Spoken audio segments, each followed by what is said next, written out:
사람은 누구나 내일 일을 알지 못합니다. 사람의 미래에 대해서는 아무도 말해줄 수 없습니다.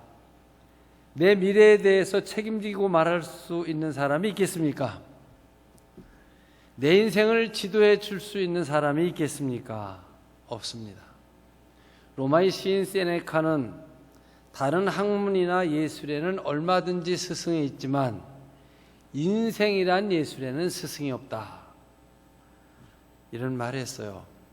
우리가 음악을 배우고 악기를 배우는데도 가르치는 곳이 있고 스승이 있습니다.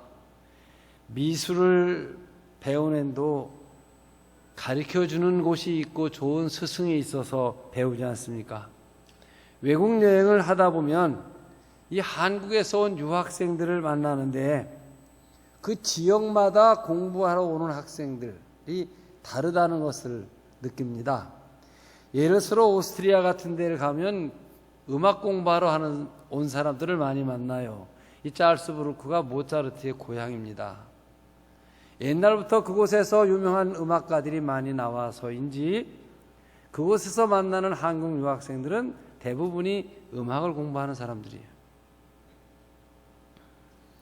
이탈리아 북쪽으로 가면 밀라노라는 곳이 있습니다. 그곳에 있는 밀라노 한인교회 교인들이 우리 교회에 와서 오래전에 찬양을 하기도 했는데, 그 교회는 500명, 600명 모이는 교회인데 전 교인이 성악 전공자입니다. 전 교인이 찬양돼요. 한국에서 이미 음악대학에서 성악을 공부한 사람들이 다시 공부하러 간 곳인데, 그분들이 공부를 마치고 한국에 돌아오면 텔레비전에서나 보고 대학교의 교수로 일하는 그런 분들이 그곳에 있습니다. 그러다가 프랑스의 파리를 오게 되면 대부분이 미술 공부하러 온 사람들을 만납니다. 그런데 여러분, 내 인생의 앞날에 대해서는 배우러 갈 곳이 없고 가르쳐주는 사람도 없습니다. 내 인생의 미래에 대해서 상담을 해주고 지도해주며 책임지고 가르쳐줄 수 있는 사람이 없습니다. 배울 곳도 없습니다. 교육의 아버지라고 부르는 페스탈로치는 교육을 통해서 인간의 문제는 해결할 수 없다, 이런 말을 했습니다. 여러분, 미래는 누구의 것도 아닙니다. 미래는 오직 하나님의 것이며 신의 영역에 속한 곳으로 우리는 살러 가는 것입니다. 사랑하는 성도 여러분, 우리 미래에 대해서 대답해 주실 분은 하나님 한 분이십니다.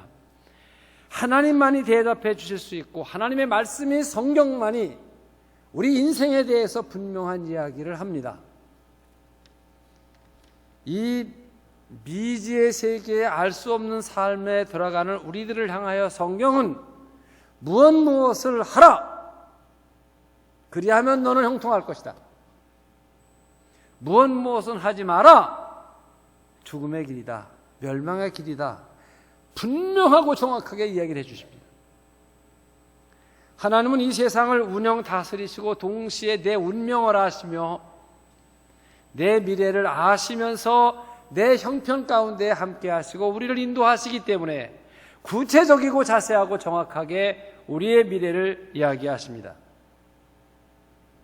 오늘 예수님께서는 이 포도나무와 줄기, 나는 포도나무여 너희는 가지니, 이런 포도나무 줄기와 가지의 연합을 통해 내 말이 너희 안에 거하고 너희가 내 안에 거하면 무엇인지 구하라, 그리하면 이루리라고 말씀을 하십니다. 사랑하는 성도 여러분, 어떻게 하면 몇 시간 후면 맞이하는 새해를 성공적으로 살 수 있습니까? 성령의 도우심 속에 주님과 연합된 일치된 삶을 살 때만 가능합니다. 주 안에 거하시기를 바랍니다. 그러면 반드시 성공하는 삶, 은혜스러운 삶, 승리하는 삶을 살게 되실 것입니다. 한 해를 살고 또 한 해를 맞이하면서 중요한 이 예배의 자리에서 여러분, 주님 안에 거하시기를 다짐하시기를 바랍니다. 이 성경 전체의 뜻을 몇 가지로 나누면 가장 중요한 일이 우리들로 세상을 사랑하지 말아라, 그렇게 얘기를 합니다. 성경이 말하는 이 세상이란 말은 영적인 의미입니다.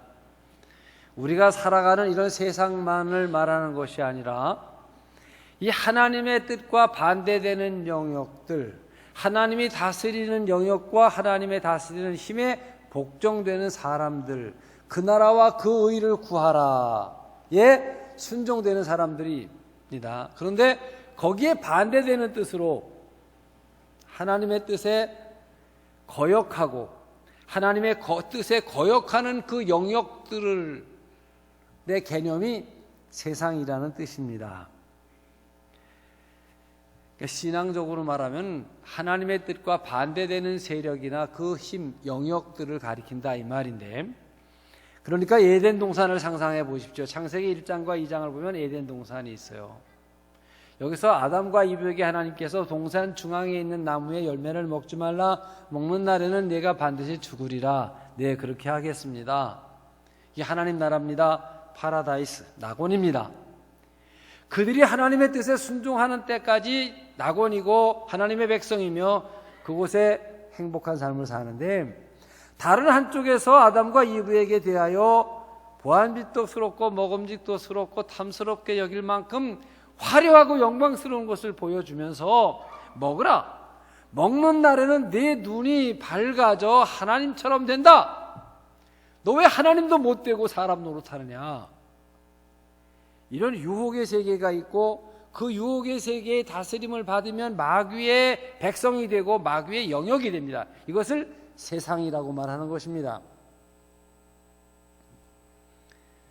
이런 의미의 세상은 탕자가 추구했던 나라요, 호세아의 부인인 고멜이 추구했던 나라요, 노아 시대의 사람들이 추구했던 세상입니다. 소돔과 고모라 같은 곳이죠. 이스라엘을 어떻게 하든지 붙들어 매놓으려고 하는 바로의 힘과 애굽이라는 나라도 세상이라고 표현을 하는 것입니다. 이런 개념으로서 세상은 우리를 미혹하기 위하여 우리의 것을 빼앗아 가기 위해 온갖 거짓으로 화려하고 영광스럽게 우리를 유혹을 한다는 것입니다. 그러나 실상은 우리에게 무엇을 주기 위해서가 아니라 우리의 가진 값진 것을 빼앗아 가기 위해서 하는 일입니다. 아담과 이브가 여기에 넘어갔습니다. 보암직도스럽고 먹음직도스럽고 탐스럽기도 한 그것을 구하다가 먹혀버리고 말아버렸어요. 그래서 창세기 1장과 2장과는 전혀 다른 부조화의 지옥의 세계가 창세기 3장에 펼쳐지지 않습니까? 이걸 타락의 세계라고 말합니다. 여러분 속지 마십시오. 세상은 여러분들에게 아무것도 주지를 않습니다. 노아 시대의 사람들이 세상을 사랑하다 물로 심판을 받았고, 소돔과 고모라 시대의 사람들이 이 세상을 좋아하다가 불로 심판을 받았습니다. 하나님만이 우리에게 복 주시는 분이십니다. 하나님께서 우리를 즐겁게 해주시고 우리가 하나님께 의지하고 순종하며 살아갈 때에 우리들이 복된 생애를 살아가는 것입니다.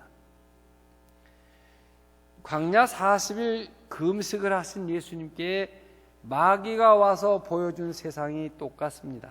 또 보암직도스럽습니다.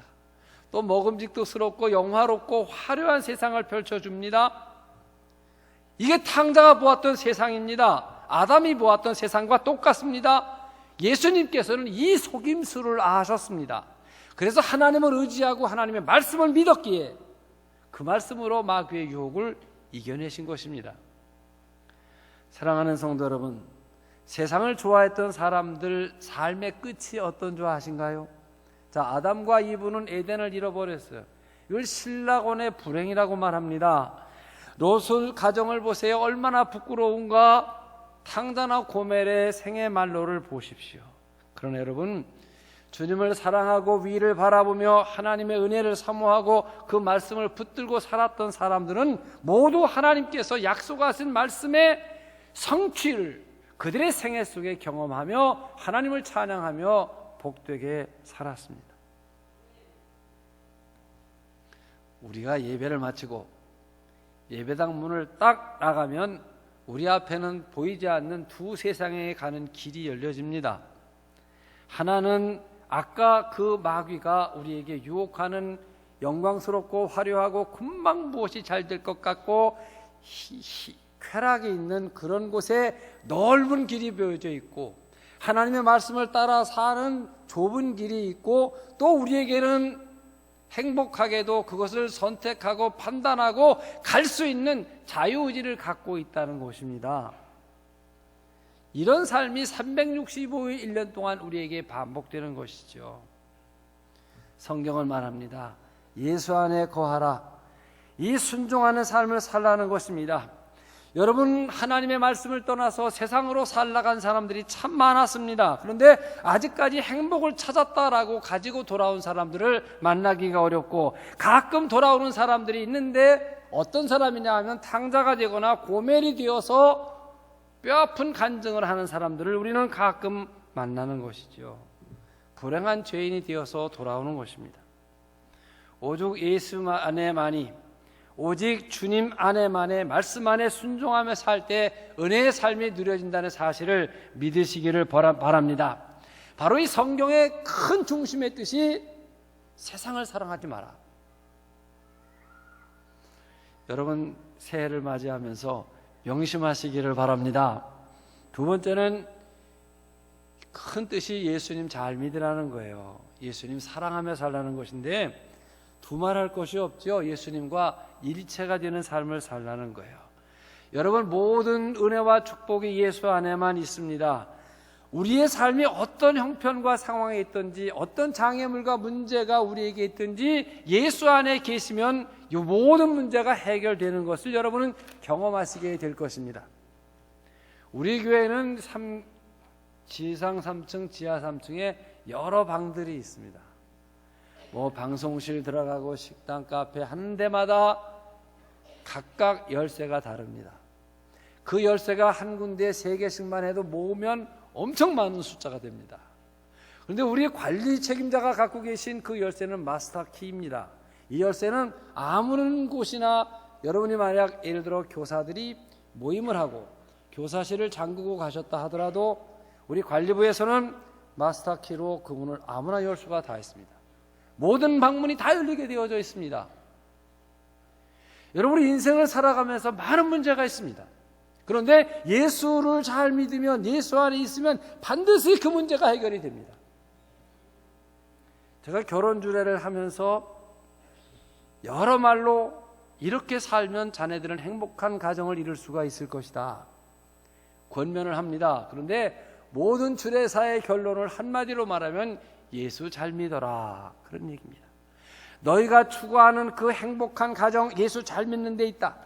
너희 삶에 혹시 장애물이 있거나 불행한 문제가 있다면 예수 잘 믿어라. 그러면 그 문제는 해결될 것이다. 오직 예수 믿으라. 예수 잘 믿으면 된다. 여러분, 예수 잘 믿으십시오. 그러면 여러분이 걱정하고 있는 모든 문제들이 다 해결될 것을 믿으시기를 바랍니다. 바울은 고린도전서 1장 26절에서 하나님께서 세상에 미련한 것들을 택하사 지혜 있는 자들을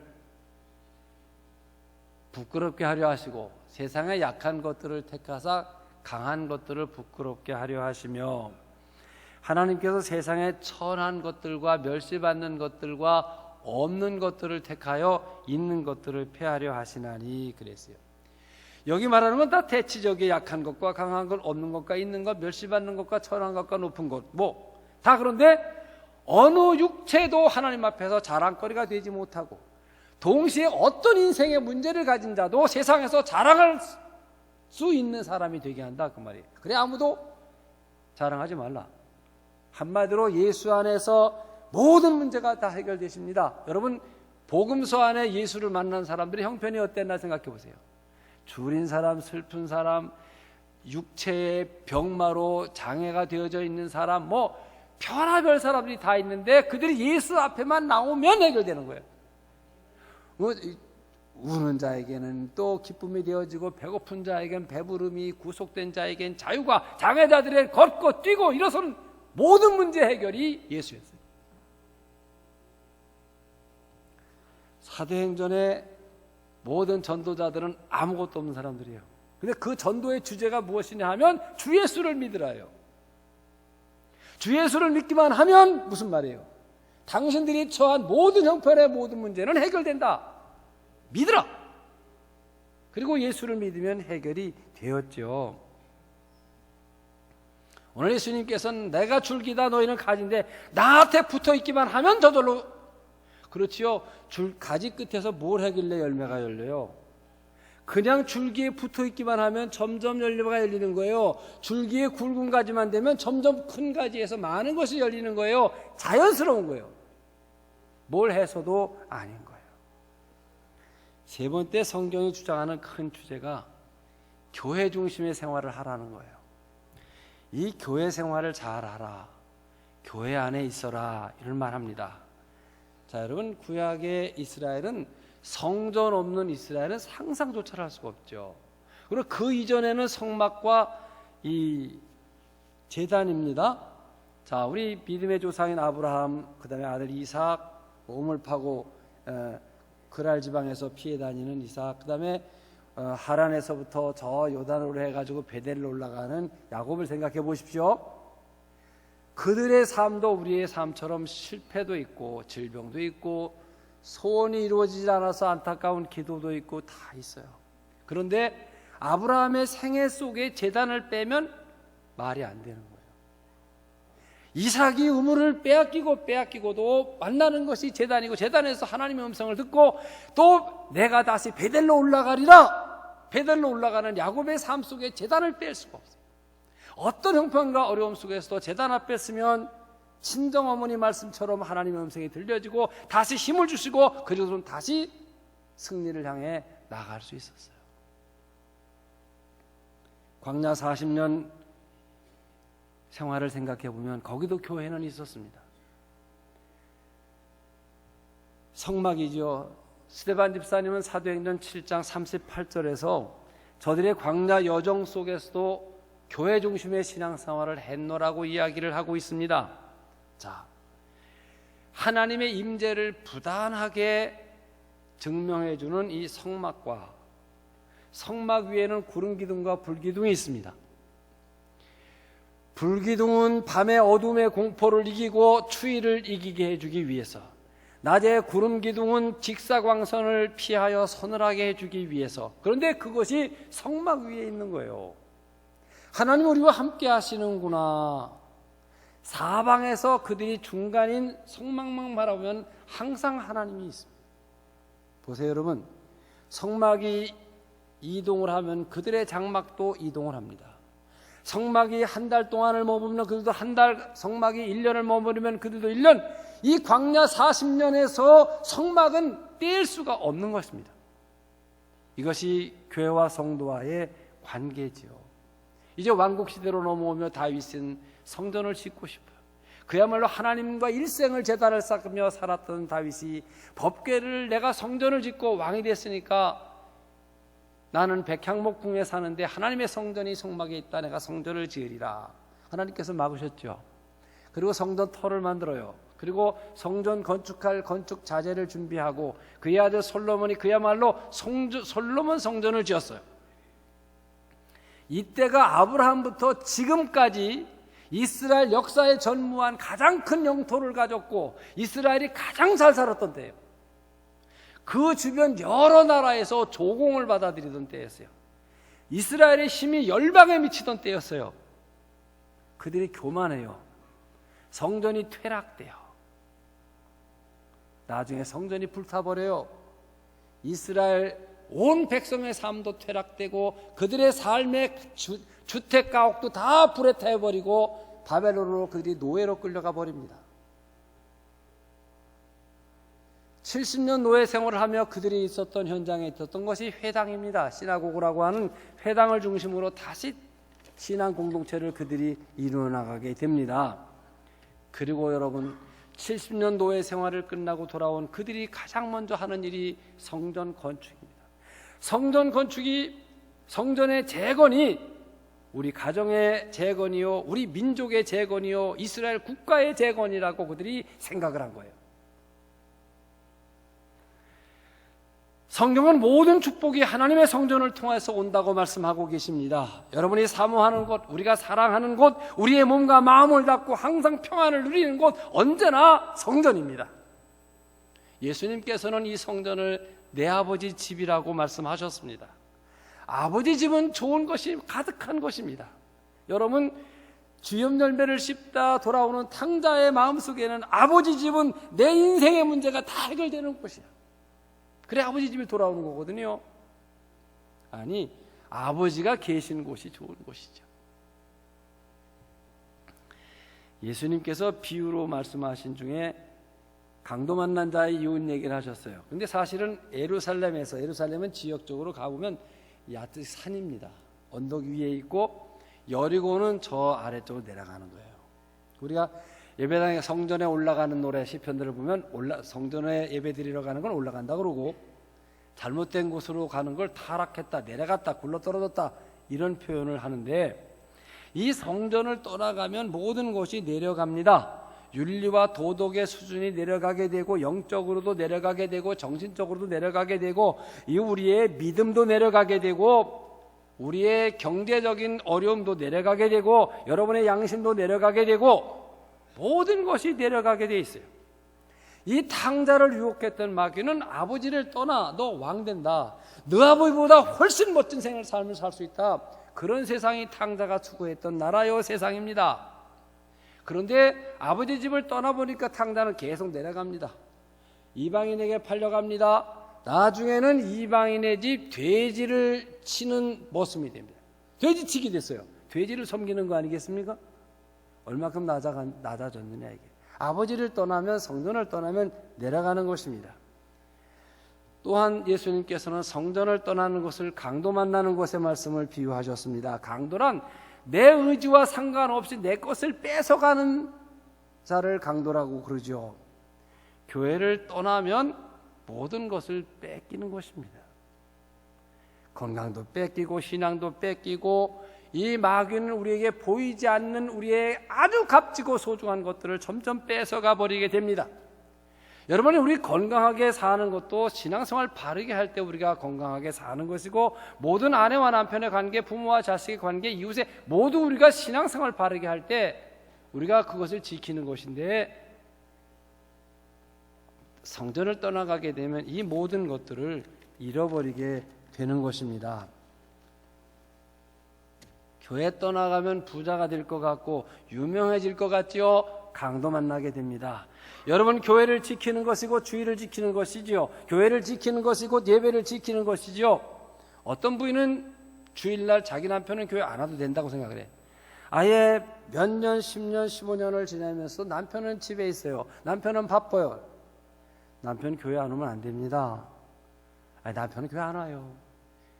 세상의 남편을 강도질해 갑니다.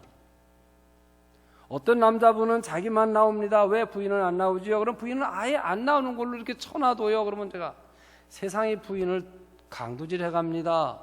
우리 애들은 지금 자고 있어요. 어제 학원 갔다 밤늦게 와서. 세상이 우리 아이들을 훔쳐가 버립니다. 나중에 우리 아이가 내가 기대했던 딴 사람이 되어져 있을 수 얼마든지 있지 않습니까? 여러분, 강도가 우리의 가정을 몽땅 날라버릴 수도 있는 것입니다. 여러분의 가장 중요한 건강이나 시간이나 신앙, 가정 모두 강도에게 빼앗길 수 있습니다. 경계하십시오. 모두 빼앗긴다는 사실을 경계해야 합니다. 왜 우리가 교회를 떠나면 안 되느냐? 교회 없이는 구원이 없기 때문입니다. 우리의 구원이 교회로부터 출발됩니다. 교회를 통하여 양육을 받고 성장을 합니다. 믿음과 구원에 관한 모든 것은 교회가 주었어요. 교회의 것입니다. 교회를 열심히 나오는 것이 신앙 좋은 것이고, 교회에 봉사하는 것이, 교회에 헌신하는 것이 주님께 헌신하는 거예요. 여러분, 내가 주님을 사랑하고 하나님을 사랑한다, 그건 추상적인 얘기예요. 구체적인 건 오늘 내가 교회를 사랑하지 못하면 주님 사랑은 허사가 되고 마는 것이죠. 결국 교회를 떠난다는 말이 주님을 떠난다는 말이요, 신앙을 포기하고 타락한다는 말이 되는 것입니다. 사랑하는 성도 여러분, 오늘 새로운 다짐을 가지십시오. 새해래야 몇 시간 안 남았어요. 새해는 내가 교회를 사랑하며 교회를 위해 무엇인가 헌신하며 살리라. 이런 다짐 가지세요. 어제 세례문답을 했어요. 우리 장로님들하고. 또 오늘도 몇 분 어제 못하시는 분들 하는데, 세례교인의 의무가 뭐요? 모든 예배에 참석하는 것입니다. 헌금의 의무를 지는 것입니다. 그 다음에요, 교회를 위해 봉사하는 것입니다. 그럼 뭘 봉사하겠소? 그래서 어제 세례문답 받을 분은 나는 찬양대 하겠습니다. 나는 교사하겠습니다. 나는 주방에서 며칠 봉사하겠습니다. 난 여전도에 뭐 하겠습니다. 다 정했어요. 그래요. 그것을 봉사할 때 세례교인이 자격이 되는 거예요. 또 그것이 우리가 교회를 사랑하는 것이고 주님을 사랑하는 것이 되고, 여러분, 주님은 교회를 위해 피를 흘리고 값주고 사셨고 이 땅에 유일하게 주님께서 남긴 것이 교회입니다. 잘 생각해 보세요. 예수님 33년 동안 사셨습니다. 십자가에 달려 죽으셨죠. 예수님이 유산으로 남긴 게 뭐 있어요? 옷 한 벌 남기셨나요? 책을 한 권 쓰셨나요? 자식을 남겼나요? 아무것도 남기신 것이 없이 유일하게 오직 반석 위에 내가 이 교회를 세우리니 음부의 권세가 이기지 못하리라. 오직 주님께서 남기신 유일한 유산이 교회예요. 그래서 우리 교회를 주의 몸된 교회, 피로 값주고 사신 교회, 이런 말을 씁니다. 성도가 교회에 있을 때 마귀가 틈타질 못합니다. 마귀의 유혹을 우리가 교회에 있을 때 이겨낼 수 있습니다. 인생의 어려운 고비를 교회에서 기도하며 교인들을 사랑하며 인생을 배우고 우리가 그렇게 일생을 살아가는 것입니다. 교회가 이렇게 중요하기 때문에 지난 6.25 전쟁 때도요, 피난을 가는데 교회를 사랑하는 분이 교회를 못 지키느냐고 못 가는 거예요. 그러다 그 교회에서 죽임을 당해요. 그래서 순교비가 세워집니다. 교회는 이렇게 우리에게 중요한 것입니다. 여러분, 교회를 사랑하고 섬기시며 새해를 맞이하시기를 바랍니다. 교회가 이렇게 중요한 것입니다. 그리고 이렇게 중요하게 여기며 섬긴 사람들을 통해 오늘도 교회는 전도하고 부흥하는 것이죠. 사랑하는 성도 여러분, 새해를 맞이하면서 새해는 교회 안에 거하리라, 이런 다짐을 새롭게 하시기를 바랍니다. 마지막으로 성경의 큰 중심 주제가 기도하라는 거예요. 쉬지 말고 기도하라. 이 구약 성경의 신앙인의 삶이 결국 기도하는 삶이었고, 우리가 하나님 말씀을 읽고 그 말씀을 순종해야지 하는 순종하는 에너지가 무엇이냐 하면 기도하는 힘이에요. 기도의 은혜를 입고 기도 생활을 하는 사람은 절대적으로 순종이 안 될 수가 없는 거예요. 봉사가 안 될 수가 없는 거예요. 교회 사랑이 안 될 수가 없는 것이죠. 마태복음 4장에 예수님께서 광야에 가셔서 시험 이기신 말씀을 드렸는데, 사실은 예수님께서는 그때 40일 금식을 하고 광야에 가셨어요. 이 중요한 문제 앞에 중요한 기도가 있었기 때문에 유혹을 이기셨어요. 마태복음 1장 35절을 보게 되면 새벽 오히려 미명에 예수께서 한적한 곳에 나아가 기도하시고, 미명이란 말은 어둠과 밝음 사이예요. 그러니까 새벽에 항상 그 시간 주님은 그 자리에서 새벽 기도를 하셨다는 거예요. 예수님께서 마지막 체포되신 자리가 기도하시던 자리입니다. 겟세마네 동산인데, 보세요 여러분, 가룟 유다가 은 30을 대제사장에게 받고 예수를 팔았어요. 대제사장이 물어요. 그럼 돈은 주는데 예수는 언제 넘겨줄래? 어서. 그때 어디서 몇 시에 만나자. 틀림없이 예수는 그 자리에 있을 것이다가 기도하는 자리였어요. 이 시간에 그 자리에 가면 반드시 예수님은 기계적으로 그 시간에 엎드러지는, 이런 기도의 삶을 예수님이 사셔서 우리의 본을 보셨고, 십자가에 달려 죽으시면서도 창질하고 못질하고 옷을 나누어 갖는, 그리고 우리 같은 죄인을 위하여 기도하셨고 자기 영혼을 하나님께 맡기는 최후의 기도였어요. 그러니까 기도로 생을 마치셨다는 것이죠. 우리는 예수를 능력의 주님이라고 말합니다. 전능하신 주님 이렇게 기도합니다. 만왕의 왕이라고도 말씀을 합니다. 그러면 여러분, 그 능력의 주님께서도 이렇게 기도하시면서 하나님을 의지해 사셨는데 금방 유혹에 약하고 범죄하고 의지 약한 부족한 우리들이 기도하지 아니하고 어떻게 새해를 승리할 수 있겠습니까? 우리 주님께서 우리에게 두려워하지 말라, 염려하지 말라, 주께 맡기라, 이게 다 무슨 말입니까? 다 기도하라는 말입니다. 그래서 지금 기도하고 계시는 분들은 주님과 연합되어 계시는 분들이고 지금 주님에게로부터 생명줄을 통하여 능력을 공급받고 계신 분이 되는 것이죠. 성경은 기적의 책인데 그 기적의 주인공이 사람들은 하나같이 기도하는 사람들이었습니다. 하나님은 기도하는 사람들을 통하여 기적 있는 기적을 베푸시는 것이죠. 사도행전을 보면 사도들이 아무것도 없습니다. 몇 명 되지도 않죠. 그들을 향하여 승천하시는 예수님께서 명령하시기를 땅끝까지 이르러 내 증인이 되라고 하셔요. 제자들이 그 형편으로 할 수 있는 것이 아무것도 없습니다. 그런데 그들이 기도함으로 그야말로 땅이 진동합니다. 원수들의 마음이 바뀝니다. 저들의 모든 자원이 복음을 위해 쓰여지게 됩니다. 그들이 기도하는 한 부족함이 없었습니다. 모든 것에 풍성하게 하나님께서 그들의 전도를 열매 맺게 하셨습니다. 여러분, 기도하시는 분과 주님은 동행하십니다. 기도할 때 주의 능력이 여러분의 삶을 통해서 나타나시는 것을 믿으시기를 바랍니다. 여러분, 새해에는 기도하리라, 내가 기도할 것이다, 이런 다짐을 하시기를 바랍니다. 미국 펜실베니아 주에 가면 이 조지 계곡이라는 곳이 있고 거기에 한 청년이 엎드려져 기도하는 동상이 세워져 지금까지 전해 내려오고 있습니다. 1775년 12월 어느 날 이 영국 군대와 대치한 이 워싱턴의 부대는 패전 위기, 추위에 굶주렸고 이제는 싸울 힘조차 없습니다.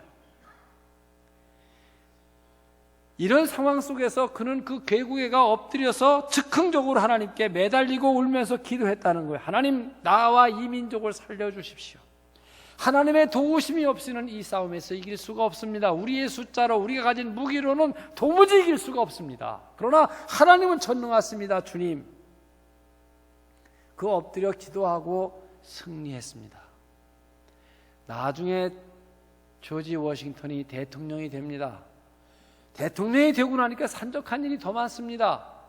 그때마다 그는 그 엎드려서 기도했던 곳에 찾아가 과거에 자기가 즉흥적으로 엎드려서 부르짖었던 그 기도를 생각하며 기도했다고 합니다. 여러분, 기도하면 삽니다. 기도하는 사람은 모든 싸움에서 이길 수 있습니다. 기도만이 승리의 비결인 것을 믿으시기를 바랍니다. 살아온 한 해를 돌이켜 보십시오. 우리의 삶에는 언제나 일진 일퇴가 있지요. 후회가 있다면 기도할 것을, 기도를 좀 더 많이 할 것을, 이런 것이 우리의 삶을 후회스럽게 하는 일들입니다. 바꿔서 말하면 기도하면 새해는 모든 일에서 후회 없는 삶을 산다는 뜻이 되는 것이죠. 옛날부터 지금까지 항상 하는 우등생 되는 비결이 있습니다. 뭐냐 하면, 선생님, 제가 어떻게 하면 공부를 잘할 수 있을까요? 이게 참 모든 거에 통하는 일인데, 악기를 배우는 사람도 마찬가지고, 공부 잘하는 형한테, 형, 나도 어떻게 하면 공부 잘해서 우등생 될 수 있을까? 그 담임 선생님 말씀이나 형 얘기나 똑같습니다. 예, 오늘 배운 거를 반드시 복습해서 다 네 걸 만들어. 그리고 내일 배울 걸 예습만 해. 하여튼 복습과 예습만 하면 반드시 우등생 됩니다. 누구나 다. 악기를 배워도 오늘 가르쳐 받은 거 반드시 내 걸 만들고 복습을 다 하고, 내일 선생님이 예습하고 가면 선생님이 질문할 거예요. 저요! 그러고 대답할 수 있어요. 그런데 예습 복습을 안 하고 가면 그 반 학습 진행하고 나하고는 아무 상관이 없습니다. 사실. 그래야 안 그래요? 보세요, 여러분. 제가 지금 이 성경 전체를 4가지로 나눠 말씀드렸어요. 세상을 사랑하지 마라. 그렇죠? 예수님 잘 믿자. 교회 중심의 생활하자. 교인과 교회는 떼어놓을 수가 없다. 그리고 기도 생활하자. 쉬지 말고 기도하자. 아마 평생 목사의 설교가 이 네 가지일 겁니다. 평생 들으신 말씀이지요. 그런데 마치 복습 예습 잘하라는 말을 평생 들어도 쉬운데 실천 안 하면 아무 의미가 없듯이. 자, 오늘 주님께서 말씀하십니다. 나는 포도나무여 너희는 가지다. 7절에 너희가 내 안에 거하고 내 말이 너희 안에 거하면 무엇인지 구하라 그리하면 이루리라. 주님은 이미 허락해 놓으셨어요. 이제 여러분이 이 길을 가면 열매는 여러분이 거두시는 겁니다. 여러분 새해 주 안에 거하셔서 승리하시기를 축원합니다. 기도하겠습니다.